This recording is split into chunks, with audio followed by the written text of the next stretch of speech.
Halo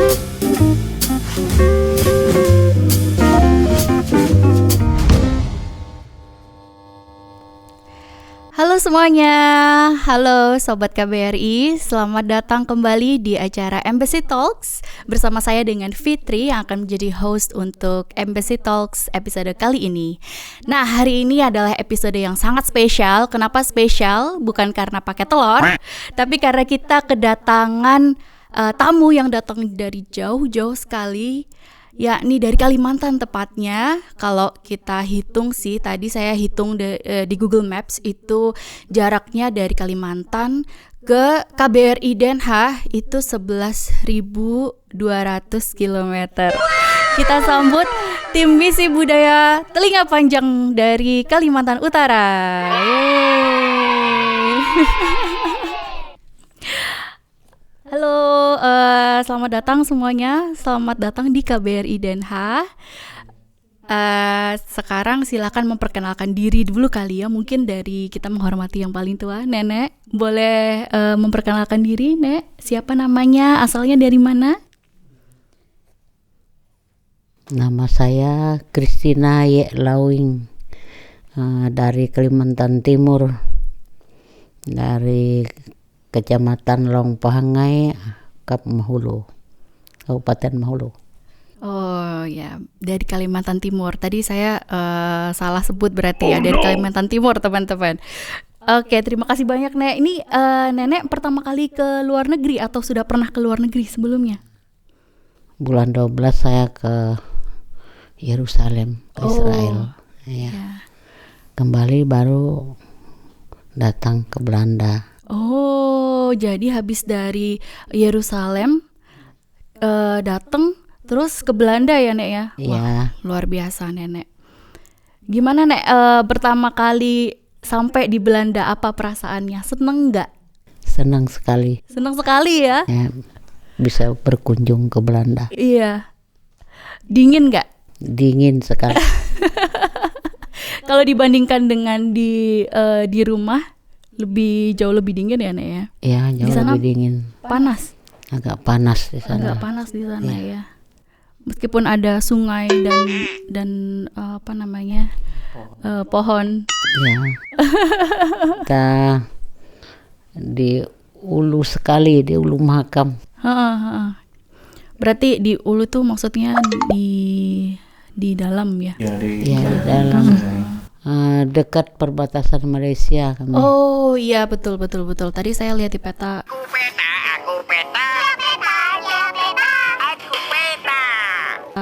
Dekat dengan perbatasan Malaysia ya. Yeah. Nah, ya. Jadi kita beruntung sekali teman-teman, karena kalau di Indonesia akan sangat sulit sekali untuk bertemu dengan Nenek, karena kita harus menempuh perjalanan yang jauh ya. Tidak terbayang sih kemarin perjalanan Nenek untuk sampai ke Belanda itu repotnya pasti seperti apa. Nah, Nek boleh diceritakan enggak awalnya diajak oleh siapa sih Nek untuk tim Misi Budaya ke Belanda ini? Ya, saya diajak oleh Mbak Yani. Oh, oleh Bu Yani ya. Ya. Bisa diceritakan nggak Nek pertama kali waktu itu diajak tuh Nenek langsung mengiyakan atau pikir-pikir dulu deh begitu? Enggak, Nenek langsung mengiyakan. Langsung mengiyakan ya Nek ya. Ya. Siap. Terima kasih banyak ya Nenek ya sudah berkenan untuk turut mempromosikan budaya Indonesia. Tepuk tangan dulu dong semuanya. Nah, kita sekarang ke Kak Uyau nih. Nah, teman-teman, sebenarnya nih saya grogi sih ya. Karena biasanya hanya bisa tahu Kak Uyau, mendengarkan musik-musiknya hanya lewat Spotify, lewat Apple Music gitu ya. Tapi sekarang kita bisa bertemu langsung dengan musisinya sendiri. Kak Uyau ini adalah pemain sape internasional. Yang kalian ya kalau belum dengar musik-musik Kak Uyau, bisa sekarang langsung search di Spotify Uyau Morris. Silakan Kak Uyau memperkenalkan diri dulu, namanya, asalnya dari mana? Ya, nama saya Uyau Morris. Uyau Morris itu nama panggung sih. Kalau nama aslinya Amoris sih. Terus saya adalah musisi lebih spesifiknya di musik-musik tradisi sih, musik etnik Nusantara gitu. Saya dari Kalimantan Utara. Kalau gitu bener tadi saya. Jadi sama-sama dari perbatasan. Kalau nenek yaitu dia di perbatasan yang bagian Kaltim ya.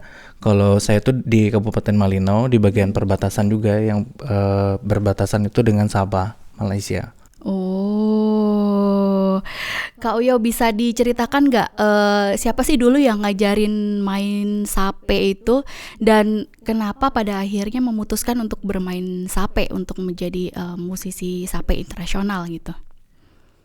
Kalau belajar, karena kebiasaan kami kalau di kampung itu ya di suku Dayak Kenyah itu kan orang tua selalu ya kayak kakekku tuh kan selalu mainin sape di depan rumah gitu.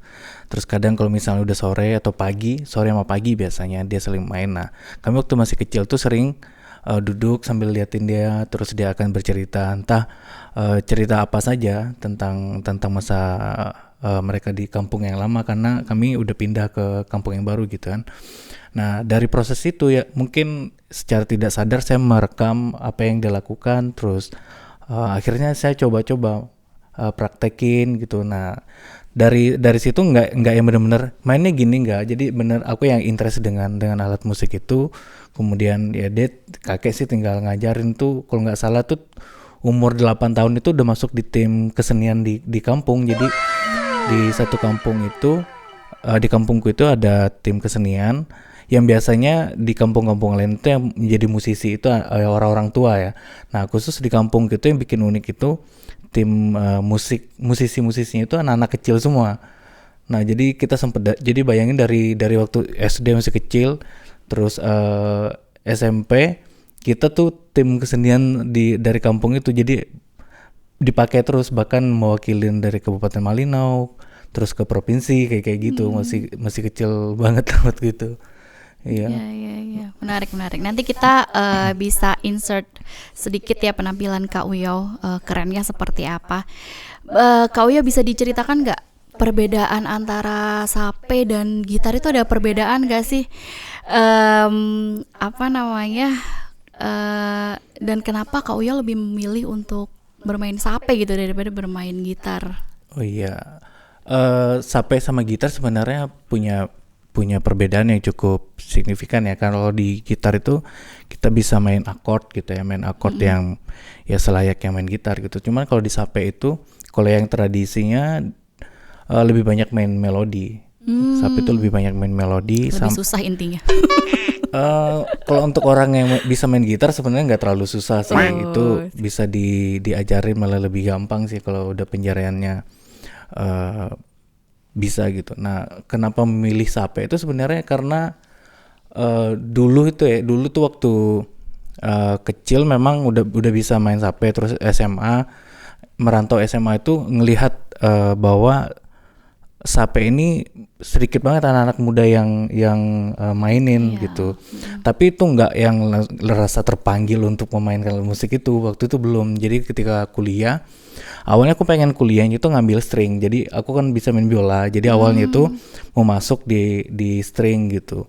Tapi begitu daftar di ISI Jogja itu, aku kayak sebenarnya udah daftar di Universitas UNY ya, Negeri Yogyakarta itu udah daftar string di sana.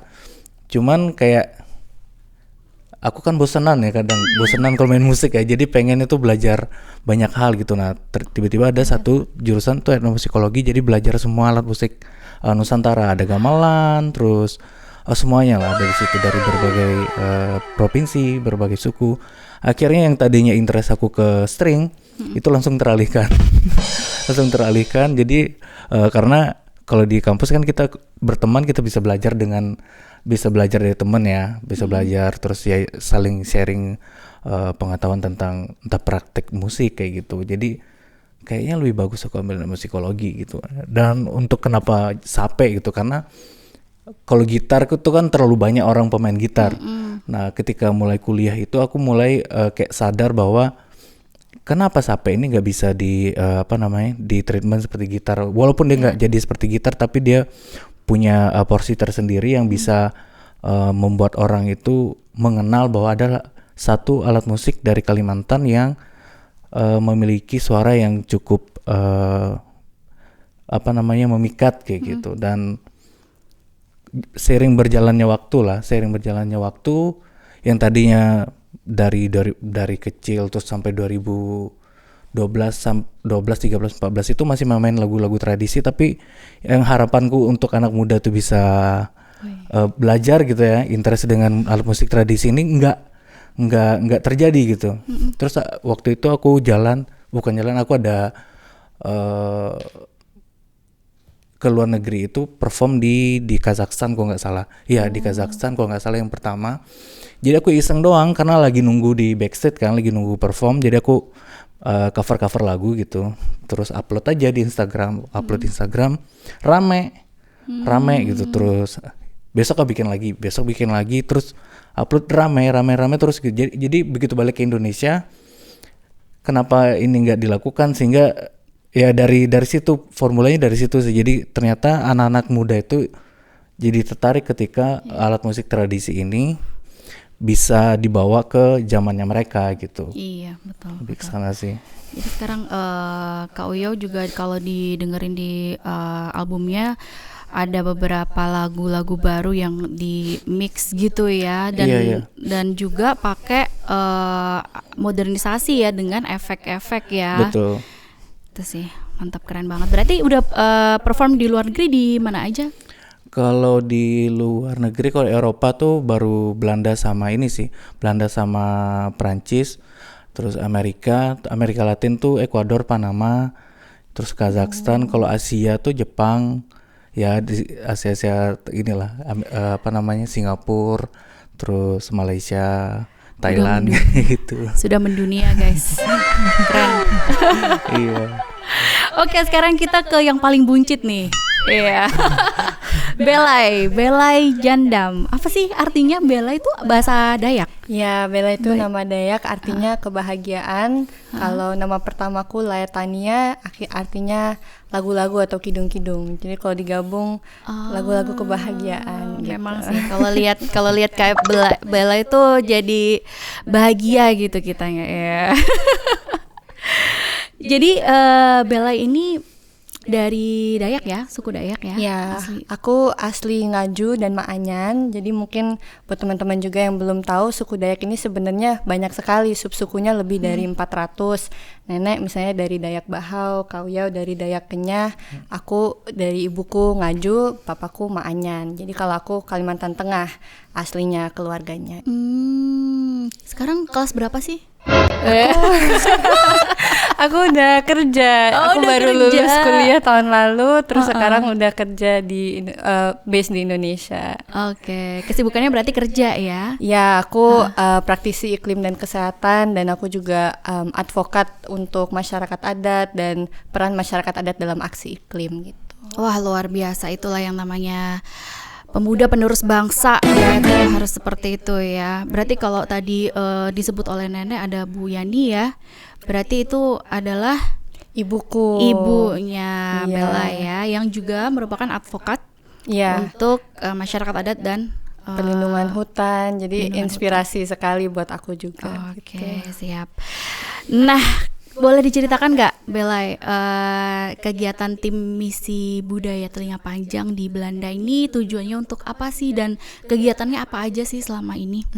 Jadi kami membawa sebuah misi kebudayaan namanya Long Ears Through the Lens gitu ya, atau untuk memperkenalkan sebenarnya tradisi-tradisi dan juga budaya masyarakat adat Dayak dari Kalimantan melalui beberapa pilar nih. Yang pertama dan mungkin yang terutama adalah melalui eksibisi etnofotografi. Jadi kami menampilkan karya-karya dari Ati Bakhtiar, seorang etnofotografer yang selama 7 tahun lebih ya mendedikasikan hidupnya untuk melacak nih cerita perempuan kuping panjang di Kalimantan Timur, Utara, dan juga Kalimantan Barat.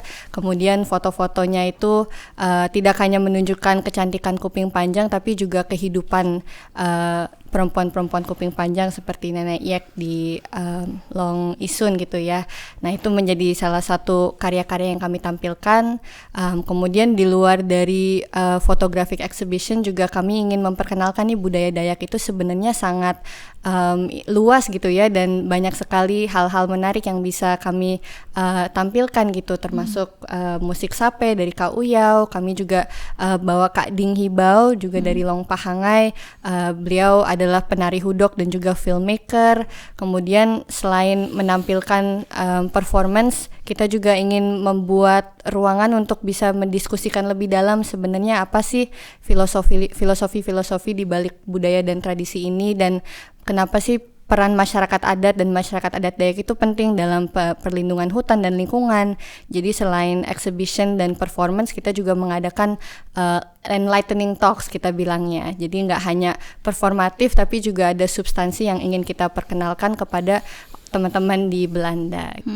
Kemarin udah kemana aja di Belanda? Jadi tanggal 31 dan 1 itu kami mengadakan kegiatan di Sophiahof Museum di Den Haag. Ini of course dengan partnership juga dengan KBRI Belanda yang sudah sangat support ya, tim kuping panjang, kemudian juga Indisch Herinnering Centrum, dan ini menjadi kolaborasi yang sangat spesial karena kita bisa menampilkan semua tradisi dan budaya kita, dan foto-fotonya juga masih dipajang di Museum Sophiahof sampai tanggal 30 Juni nanti. Wow. Kemudian ada pasar Indonesia juga dari KBRI Belanda ya. Kita asik banget ya, kita perform. Banyak sekali orangnya, ratusan ya kemarin yang nonton dan ikut nyanyi-nyanyi bareng gitu, nampilin di pasar Indonesia 2 hari. Kemudian tanggal 5 kemarin kami baru dari Rotterdam di CIC bersama dengan organisasi BINA. Lalu hari ini di KBRI Belanda, dan masih ada tanggal 8 dan 9 Juni nanti di Kallenkota di Taman Indonesia. Luar biasa. Istirahatnya kapan? Ya benar. Nenek masih kuat kan, Nek ya? Sehat ya, Nek ya? Sehat ya, Nek ya? Nenek boleh cerita nggak, Nek, awal mula telinganya dipanjangin itu siapa sih, Nek, yang suruh, Nek? Nggak ada yang suruh kita, memang ini sudah tradisi kami orang Dayak. Kalau sudah mulai saya bikin ini umur saya 3 tahun. Dari umur 3 tahun? Ya, dari umur 3 tahun ya, Nek ya? Ya, sampai sekarang. Sampai sekarang ya, Nek ya? Ya. Wow.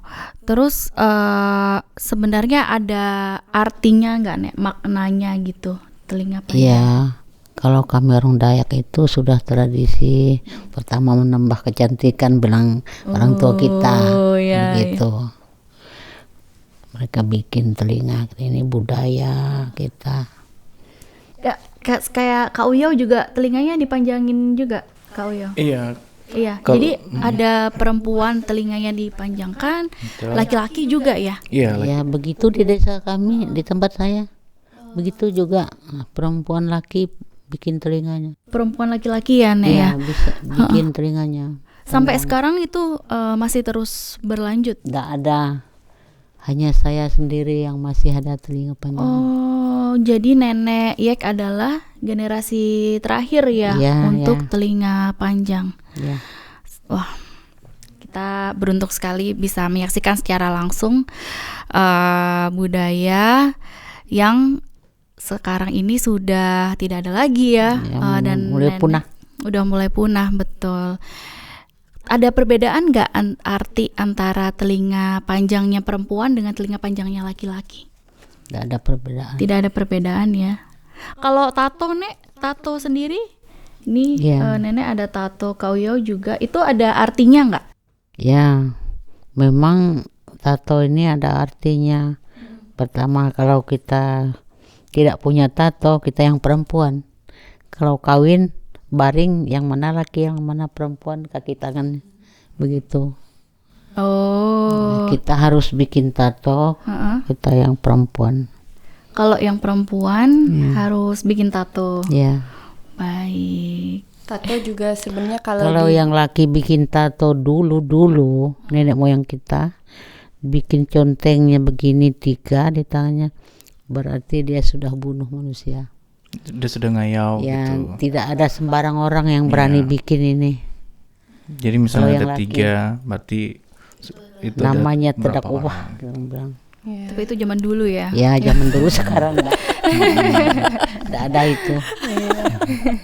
Agak serem juga ya kalau sampai sekarang.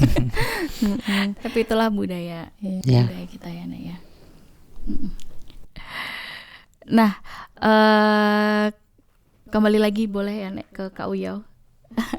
Kak Uyau, apa sih yang membuat Kak Uyau ini bangga dengan identitas yang sekarang ini dikenakan ya, seperti menggunakan sekarang telinga panjang, terus menggunakan tato dan juga selalu menggunakan pakaian adat setiap tampil. Itu apa sih yang membuat bangga? Satu sih, menurut aku ketika kita memiliki kebudayaan, ya itu identitas kita. Tapi ketika kita tidak memiliki kebudayaan di dalam lingkungan kita ya, secara pribadi kita tidak tahu, ya kita nggak akan tahu apa identitas kita gitu loh.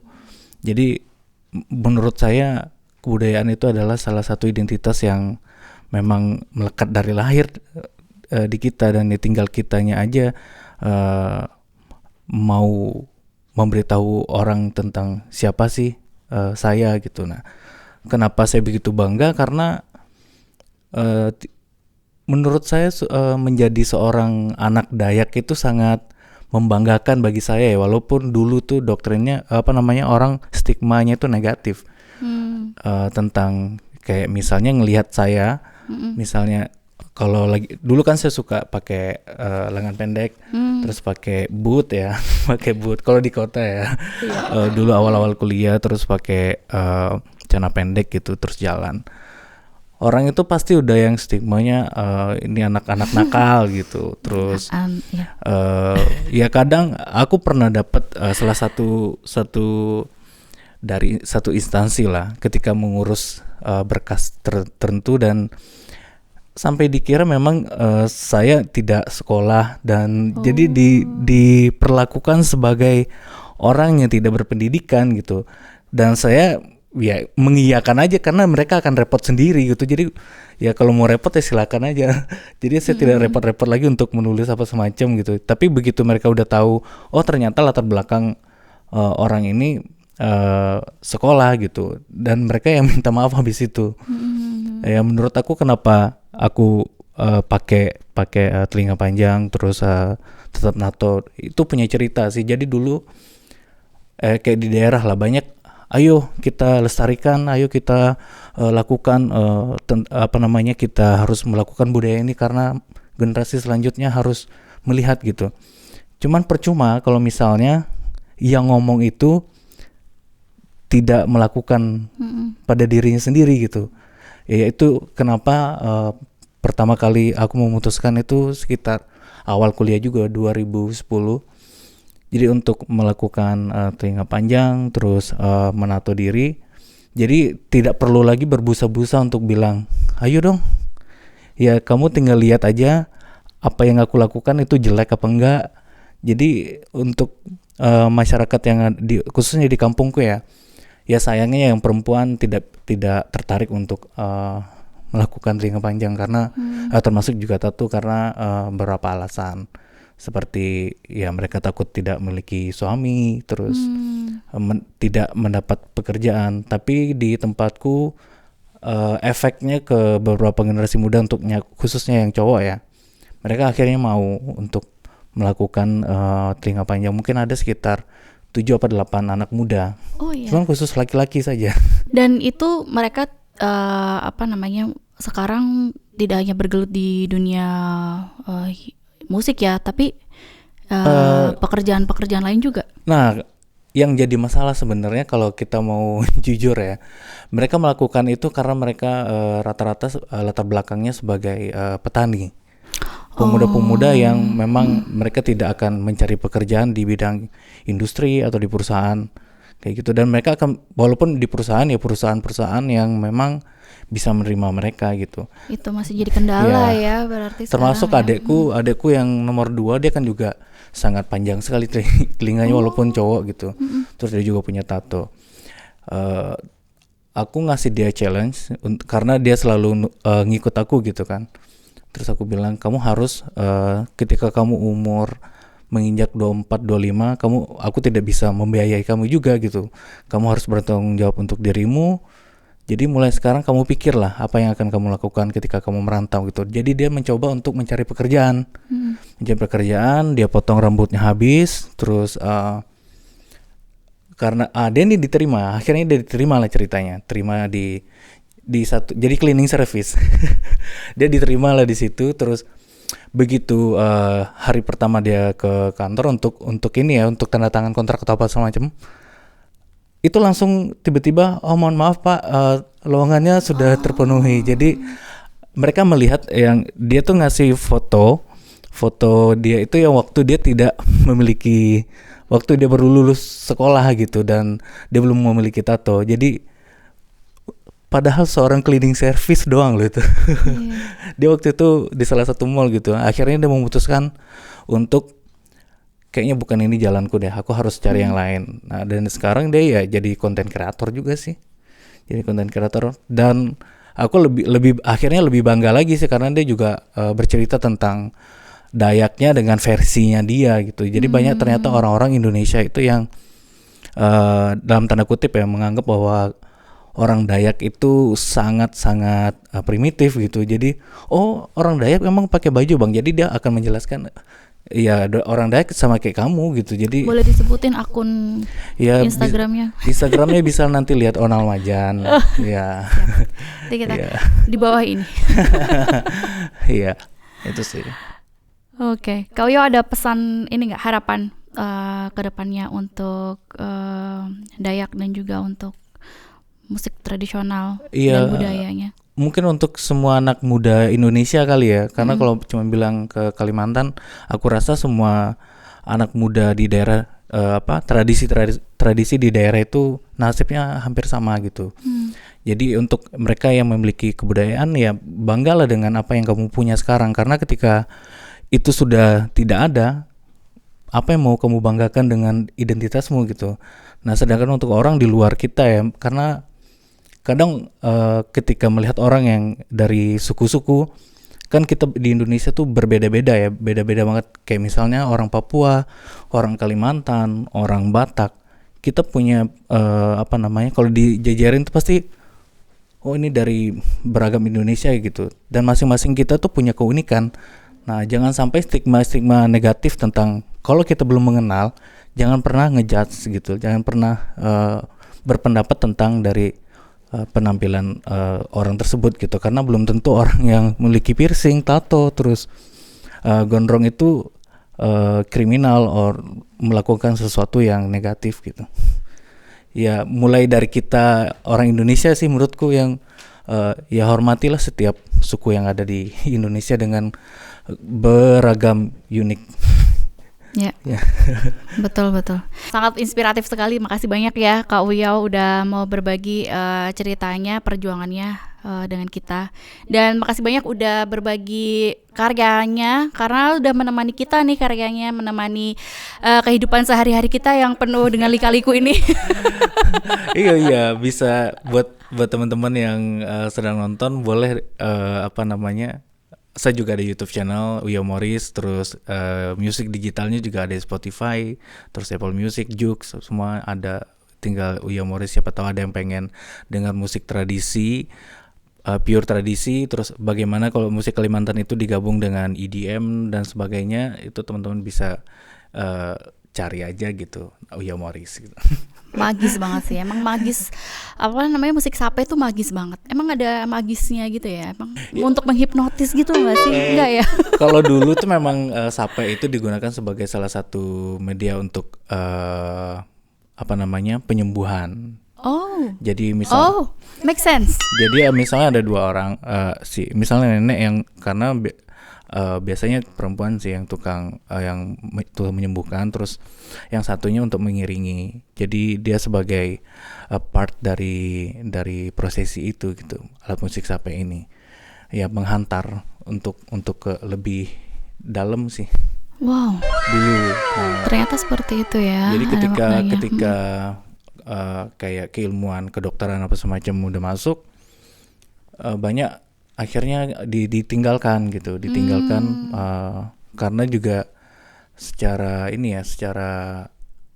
banyak masyarakat itu yang sudah mengenal agama gitu. Jadi salah satunya juga itu udah nggak relevan dengan kehidupan masa sekarang gitu. Cuman menurut saya musik itu tidak terbatas gitu. Nah itu yang juga saya lakukan ketika di beberapa tempat memang, tapi nggak di semua event sih. Jadi melihat eventnya apa, aku memang itu berkaitan dengan healing musik, biasa aku melakukan itu. Jadi aku akan tuning kembali sapeku dengan, kalau sekarang kan kita udah bisa menargetkan kita audiensnya mau merasakan apa nih, mau merasakan relax, mau merasakan yang gundah gulana atau gimana gitu. Itu kan sekarang kita bisa ya, jurnal orang barat udah ini banget, dan tinggal kita tinggal kita gabungin aja dengan lokal yang kita punya gitu loh, lokal jenis yang kita punya. Jadi kekayaannya ya semakin lengkap gitu kalau sekarang. Top banget teman-teman. Nah sekarang kita ke Bella lagi. Saya dapat info bocoran, katanya Bella ini udah kemana-mana. Udah keliling dunia Bella ya Nek ya. Nah Bella ini keliling dunia untuk call out for environment protection ya, khususnya hutan adat di Kalimantan. Nah apa aja sih yang selama ini dilakukan Bella, boleh diceritakan dan Bella ini dapat inspirasi itu dari siapa sih? Ya sebenarnya yang pasti inspirasi dari Ibu Yani ya, dari mamaku sendiri, dan aku rasa bukan hanya dari ibuku, tapi memang peran perempuan terutama dalam konteks masyarakat adat adalah itu sih, menanamkan kebanggaan dalam identitas kita sebagai seorang Dayak, dan juga menurunkan values yang sebenarnya sakral gitu di dalam tradisi kita. Dan memang untuk orang Dayak sebagai masyarakat adat di Kalimantan, yang sakral bagi budaya kami juga adalah keberadaan tanah dan juga keberadaan hutan gitu. Jadi ibuku yang juga kebetulan adalah seorang forest conservationist gitu ya, dari dulu tuh memang udah expose aku banget dengan budaya-budaya masyarakat adat termasuk Dayak, expose aku ngajak ke Taman Nasional dan juga ke hutan-hutan. Dan aku rasa long term exposure dari usia muda itu yang akhirnya menumbuhkan kecintaan tentang budaya dan juga alam lah bagi aku gitu. Dan aku rasa unik juga karena aku ini seorang diaspora gitu. Jadi beda misalnya dengan Kak Uyau, aku memang tidak lahir dan besar di tanah Borneo. Aku lahir besar itu di Jawa. Jadi sebenarnya memang ada gap yang aku rasa seumur hidup aku ada gap yang akan terus aku navigate gitu loh. Sebagai seorang diaspora tuh aku melihat peran aku gimana sih dalam memberdayakan masyarakat dan komunitas aku sendiri gitu. Dan aku rasa setelah beberapa tahun bergumul gitu ya dengan pertanyaan itu aku melihat peran aku memang dalam advokasi gitu, memperkenalkan keindahan budaya Dayak, termasuk melanjutkan tradisi tato. Aku juga belajar main sape dari Kak Uyau. Iya. Jadi itu mungkin secara internal salah satu effort untuk yaitu ya mengurangi stigma dari budaya Dayak yang sebenarnya itu tidak primitif, tidak keterbelakang, tapi justru memiliki filosofi yang indah gitu. Tapi aku rasa perlindungan budaya Dayak ini juga sebenarnya nggak akan hanya benefit ke kita orang Dayak, tapi keluar juga gitu. Kenapa? Karena orang Dayak sama seperti masyarakat adat di seluruh dunia gitu memiliki peran yang sangat penting dalam perlindungan lingkungan dan penjagaan hutan. Mungkin secara langsung kami masyarakat yang memang hidupnya di dekat hutan itu merasakan dampaknya gitu ya, bagaimana hutan menjadi sumber kehidupan, sumber air, sumber makanan, sumber pangan, shelter dan lain sebagainya. Tapi yang menurut aku orang kadang suka lupa ketika kita sudah tinggal di kota atau jauh dari hutan, sebenarnya kehidupan kita juga bergantung kepada keberadaan hutan dan tanah ini. Karena hutan yang ya sering dengar ya paru-paru dunia, hutan yang juga menjadi alasan kenapa kita memiliki iklim yang stabil dan itu kan penting untuk kehidupan kita sehari-hari itu karena keberadaan hutan-hutan seperti hutan-hutan di Kalimantan, dan bagaimana hutan ini bisa dilindungi kalau masyarakat adat yang melindungi hutan itu tuh tidak disupport gitu. Itu yang akhirnya menjadi panggilan aku untuk advocate bahwa ya itu tadi ya menghilangkan stigma seputar masyarakat adat dan justru melihat kita sebagai leader dalam perlindungan alam lingkungan dan melihat kita sebagai solusi yang penting dan partner yang penting gitu untuk digandeng ketika kita bicara tentang perlindungan alam dan lingkungan baik di Indonesia maupun di seluruh dunia gitu. Setuju banget sih. Dan apa pesan Belai sebagai anak muda ke generasi muda di Indonesia maupun di seluruh dunia? Mungkin kalau terkait ini ya budaya dan tradisi sama sih sebenarnya, kita memang harus bangga gitu dengan identitas kita, dan ini juga PR untuk kami gitu ya anak muda, bagaimana caranya menyari rasa damai lah dengan identitas yang lahir dan melekat bersama dengan kita, dan bagaimana kita misalnya sebagai diaspora atau orang-orang yang sudah enggak connected dengan budaya itu, bagaimana kita bisa mencari jalan pulang ke budaya dan tradisi dan identitas kita masing-masing.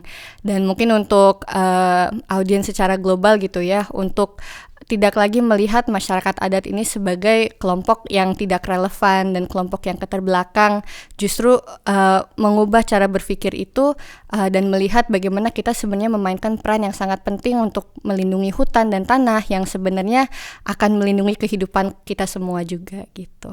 Terima kasih banyak Belai atas pesan-pesannya, sangat amat mengena dan menyentuh kita semua sih. Kalau boleh tahu kuliahnya jurusan apa ya? Aku kemarin medical sciences, jadi kesehatan masyarakat. Oh, aku kira jurusannya kayak hukum gitu ya, enggak ya? Atau komunikasi publik gitu ya, karena mantap banget. Terima kasih Kak. Nenek, boleh tanya Nek, pesan untuk cucu yang ada di Indonesia dan di seluruh dunia apa Nek? Ya, pesan saya untuk anak cucu saya, karena saya masih dalam masalah perkara dengan hutan, kita ini belum selesai. Mudah-mudahan mereka bisa tidak menyerah mentah tanah kami di Kalimantan Timur itu yang sudah di pekerja perusahaan itu masuk, kami tidak minta izin. Ini belum selesai. Ya mudah-mudahan kita ini orang tidak ada sekolah kita untuk perkara, jadi kita serah untuk anak cucu kita nanti. Semoga dimudahkan ya Nek ya, untuk urusannya. Ya, ini belum selesai. Betul. Terima kasih banyak ya Nek ya sudah bersedia untuk jauh-jauh datang dari Kalimantan ke Belanda. Dan terima kasih banyak sudah mau meluangkan waktunya. Sehat-sehat terus. Ya, terima kasih, mudah-mudahan. Masih ada kegiatan lagi malam ini dan tanggal 8 dan tanggal 9 ya Nek ya. Oh, semangat Nek.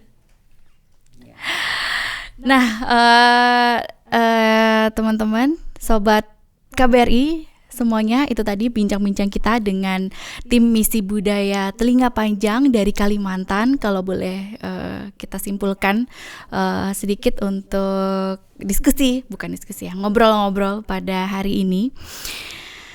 Sobat KBRI, suku indigenous atau suku asli di Indonesia yang jumlahnya ribuan, itu mereka sebenarnya adalah garda terdepan yang mencintai alam, di mana mereka tinggal dan menghabiskan masa hidupnya di sana. Indigenous, seperti yang Belai bilang tadi, bukan berarti terbelakang.